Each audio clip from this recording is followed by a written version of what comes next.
দুই বন্ধু মরুভূমির মধ্যে দিয়ে হেঁটে যাচ্ছিল।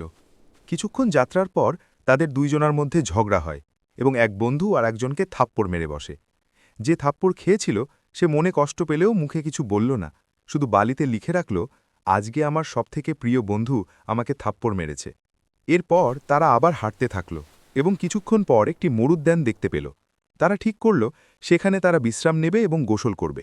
কিন্তু যেই বন্ধুটি চর খেয়েছিল সে চোরাবালিতে আটকে পড়ে ডুবতে শুরু করে।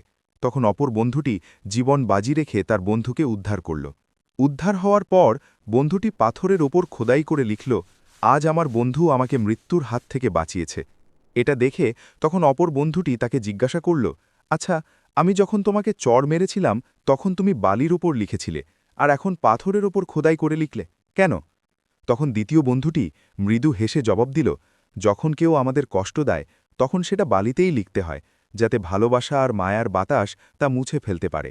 আর যখন কেউ আমাদের কোনো উপকার করে তখন তা পাথরে খোদাই করে রাখা উচিত, যেন কোনো বাতাসই তা কখনো মুছে দিতে না পারে।